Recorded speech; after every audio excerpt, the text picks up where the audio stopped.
Eastern command কিভাবে তৈরি? কারণ একদিকে বাংলাদেশ, একদিকে নেপাল, দুটো পূর্ব দিকের দেশই কিন্তু এই মুহূর্তে যথেষ্ট মাথা ব্যথার কারণ। এই যে একটা মিটিংয়ের কথা আপনি বললেন, একটা উচ্চ পর্যায়ের বৈঠক এবং একটা সিনিয়র লেভেলের মিটিং, আমি একটু জানতে চাইবো এই প্রিপারেশনটা কি, কেন এতটা উচ্চতা? আর্মি আছে, নেভি আছে, এই যে সকলকে নিয়ে এই মিটিংটা কতটা তৈরি ইস্টার্ন কমান্ড? প্রধানমন্ত্রী থাকছেন। আমাদের লড়াই, যেটা ভারতের লড়াই হচ্ছে 2.5 ফ্রন্ট, সেটা নিয়েই আলোচনা হবে। 2.5 কি, একদিকে চীন, আমাদের পূর্বে চীন আছে, পশ্চিমে পাকিস্তান আছে, এবং 0.5 হচ্ছে ভারতের মধ্যে থেকে ভারতের নাগরিক যারা নিজেদের বিকিয়ে দিয়ে ভারতকে দুর্বল করতে চায়। এই আড়াই ফ্রন্টের লড়াই। এবার আড়াই ফ্রন্টে পূর্বে যে আছে তার মধ্যে আরো নতুন প্লেয়ার যোগ হয়েছে। সেখানে এই নেপালে কি হবে আমাদের দেখতে হবে। নিশ্চিতভাবে বাংলাদেশ, মায়ানমার যোগ হয়েছে এর মধ্যে। তাদের মধ্যে থেকে কনভেনশনাল লড়াই না করলেও হাইব্রিড ওয়ারফেয়ার, অ্যাসিমেট্রিক ওয়ারফেয়ার, যেখানে জঙ্গি দ্বারা ভারতকে দুর্বল করতে পারে, জঙ্গি সংগঠনের দ্বারা রিসোর্সেস পাঠিয়ে দেবে, যে এখানে বিচ্ছিন্ন যে লোকেরা আছে 0.5 ফ্রন্ট, তাদের টাকা এবং অস্ত্র দিয়ে ভারতের মধ্যে আরো ভারতকে দুর্বল করার চেষ্টা করবে। এই সমস্ত পসিবিলিটি এর একটা ওয়ার গেমিং হবে। যদি চায়না, মায়ানমারে যার পুরো ইনফ্লুয়েন্স, তারা যদি হেল্প করে আরো ধরুন আমাদের মণিপুর, মিজোরামে আরো গন্ডগোল করার চেষ্টা করে, ওখানে আর্মস পৌঁছে দেয়। এখানে একটা করিডোর হচ্ছে চট্টগ্রাম থেকে আরাকান ভ্যালি, আরাকান প্রভিন্সে, সেই করিডোর দিয়ে যদি কমপ্লিট আর্মস অ্যামিনেশন পাস করে এই কুকিজো যে গ্রুপটা আছে, এবং বলবে আরো বাড়িয়ে দাও মণিপুর আর মিজোরামে ঝগড়া ঝামেলা, তো এই যে ভারতকে আস্তে আস্তে ভেতর থেকে ভাঙার চেষ্টা। কনভেনশনাল ওয়ারফেয়ার সব সময় নয়, there is an hybrid warfare, there is an asymmetric warfare, economic warfare, যে ভারতকে ভেতর থেকে দুর্বল করে ভাঙার ব্যবস্থা করবে।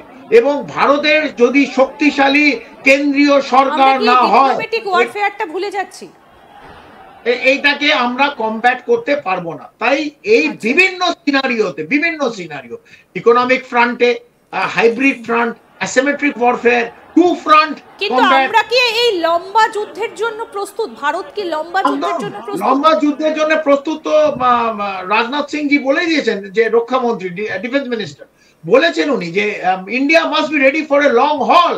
একটা লম্বা যুদ্ধ হতে পারে, এবং ট্রাই সার্ভিস, নেভি, এয়ারফোর্স এবং আর্মি, তাদের একসঙ্গে লড়াই, সেই যে ট্রান্সফরমেশন, যে হাইব্রিড ওয়েতে একসঙ্গে লং ওয়ে যে ডোমিসাইল লড়াইটা করবে, হাউ উইল বি, ওটা কিরম ভাবে অ্যাকচুয়ালি গ্রাউন্ডে হবে, তার ওয়ার গেমিং চলবে। এবং সেই ওয়ার গেমিং এ at the highest level decision নিতে হবে। ধরুন বাংলাদেশ এবং নেপাল, যেটা আমাদের বন্ধু দেশ, তাদের থেকে যদি কোনো আঘাত এই চিকেন নেক অথবা এই শিলিগুড়ি করিডোরে আসে, তাহলে ভারত কিভাবে কমব্যাট করবে, ভারত কিভাবে, ওখানে ভারতের কি প্রস্তুতি আছে, এই সমস্ত জিনিস নিয়ে ডিসকাস হবে 15, 16, 17। একদম গণেশ চৌধুরী, শেষ প্রশ্ন আজকে আপনার কাছে আমার, যে যদি লম্বা যুদ্ধ সেটা হয়, তাহলে পশ্চিমবঙ্গের ওপর কতটা প্রভাব পড়তে পারে? কারণ 26-এ ইলেকশন রয়েছে। এবং একই সঙ্গে দর্শকদেরও একটা প্রশ্ন আমি আপনার কাছে রাখবো। দর্শকরা যারা দেখছেন এই মুহূর্তে আজ তাক বাংলা, তারা বলছেন যে ভারত নেপালকে সিকিউরিটি সাপোর্ট দিক, সেটা কতটা সম্ভব ভারতের আর্মি পাঠানো? দেখুন, নেপালের তো এখন সরকারই নেই, একটা অন্য রাষ্ট্র, যার সার্বভৌমত্ব আমি বললাম গণতান্ত্রিক, নিজের অধিকার আছে, সে ভারতের কাছে যদি চায় নিশ্চিতভাবে ভারত সেটা ভাবতে পারে। কিন্তু এখন পর্যন্ত কেন্দ্রে এরকম কোনো প্রস্তাব আছে বলে আমি জানি না। তবে আমি আবার বললাম যে নাকের ডগায় এটা হচ্ছে, এটা হওয়া উচিত না, ভারতের সাপোর্ট দেওয়া উচিত। এবং নেপালের মতন ছোট ছোট রাষ্ট্র, ভারতের সাথে যারা নির্ভরশীল, এবং ভারতে নির্ভরশীল, আমি ছোট বলে বলছি না, তাকে উপেক্ষা করছি না, একসঙ্গে এই রাষ্ট্র বাংলাদেশ, নেপাল, ভুটান, ভারতবর্ষ, শ্রীলঙ্কা, মালদ্বীপ একসঙ্গে থাকতে হবে। পাকিস্তান তো গোল্লাস্তান, টেরোরিস্তান, পাকিস্তানের নামটাই নিলাম না, কিন্তু নেপাল, বাংলাদেশ, মালদ্বীপ, শ্রীলঙ্কা, আমরা তো একসঙ্গে থাকতে পারি, আমাদের একসঙ্গে থাকতে হবে। সেই জায়গায় যদি আমাদের ফরেন ডিপ্লোমেসি এইভাবে যদি আমরা ঠিক সময়ে, মানে যেটা আপনি একদম বললেন, যে নেপালের সাপোর্টে না আসতে পারি, নেপালকে আমরা যদি কোনো সিকিউরিটি সাপোর্ট না দিতে পারি, আমরা কোনো যদি মোরাল সাপোর্ট না দিতে পারি, ডিপ্লোম্যাটিক সাপোর্ট না দিতে পারি, তাহলে আমার মনে হয় কোথাও না কোথাও ভারতবর্ষের big brother, we are felling in our duty. এবং আপনি যেটা বললেন, যদি লড়াই হয়, আবার আমি বলছি কনভেনশনাল লড়াই হবে না, আমি একদম এটা কেটে দিলাম, যদি না চীনের তরফ থেকে কিছু হয় সেটা এই সময় এখন যে অবস্থা, যদিও ডাইনামিক, কাল চেঞ্জ হয়ে যেতে পারে, এই সময় কিছু হবে না। তবে এখানে একটা তবে আছে, অ্যাসিমেট্রিক ওয়ারফেয়ার নিশ্চিত ভাবে হবে একদম, এবং তার প্রভাব পশ্চিমবাংলা, বিহার এবং বিভিন্ন জায়গায় যেখানে যেখানে ইলেকশন হচ্ছে, ইলেকশনের সময় একটা অঘটন ঘটতে পারে, আরো বড় কিছু অঘটন ঘটাতে পারে। কারণ আমি আবার বললাম, 1751 কিলোমিটার এখান থেকে যে কোনো জঙ্গি ঢুকতে পারে ভারতে, আইএসআই ট্রেন জঙ্গি ঢুকতে পারে, এবং রোহিঙ্গাদের ট্রেন করা হচ্ছে যে ভারতে গিয়ে এগুলো সব লাইভ বোম।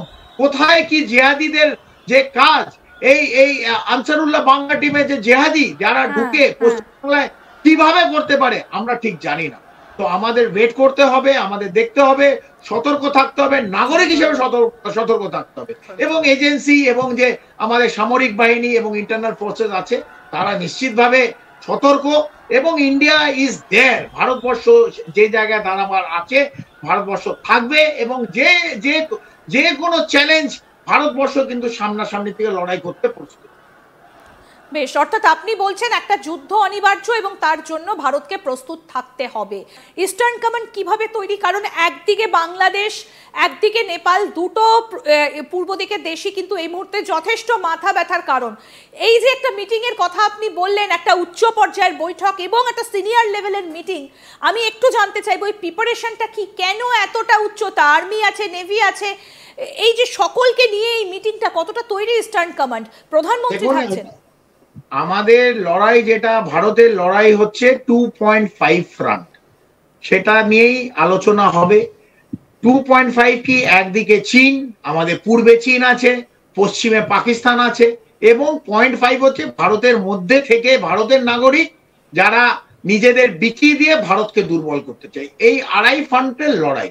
এবার আড়াই ফ্রন্টে পূর্বে যে আছে তার মধ্যে আরো নতুন প্লেয়ার যোগ হয়েছে, সেখানে এই নেপালে কি হবে আমাদের দেখতে হবে। নিশ্চিতভাবে বাংলাদেশ, মায়ানমার যোগ হয়েছে এর মধ্যে। তাদের মধ্যে থেকে কনভেনশনাল লড়াই না করলেও হাইব্রিড ওয়ারফেয়ার, অ্যাসিমেট্রিক ওয়ারফেয়ার, যেখানে জঙ্গি দ্বারা ভারতকে দুর্বল করতে পারে, জঙ্গি সংগঠনের দ্বারা রিসোর্সেস পাঠিয়ে দেবে, যে এখানে বিচ্ছিন্ন যে লোকেরা আছে 0.5 ফ্রন্ট, তাদের টাকা এবং অস্ত্র দিয়ে ভারতের মধ্যে আরো ভারতকে দুর্বল করার চেষ্টা করবে। এই সমস্ত পসিবিলিটি এর একটা ওয়ার গেমিং হবে। যদি চায়না, মায়ানমারে যার পুরো ইনফ্লুয়েন্স, তারা যদি হেল্প করে আরো ধরুন আমাদের মণিপুর, মিজোরামে আরো গন্ডগোল করার চেষ্টা করে, ওখানে আর্মস পৌঁছে দেয়, এখানে একটা করিডোর হচ্ছে চট্টগ্রাম থেকে আরাকান ভ্যালি, আরাকান প্রভিন্সে, সেই করিডোর দিয়ে যদি কমপ্লিট আর্মস অ্যামিনেশন পাস করে এই কুকিজো যে গ্রুপটা আছে, এবং বলবে আরো বাড়িয়ে দাও মণিপুর আর মিজোরামে ঝগড়া ঝামেলা,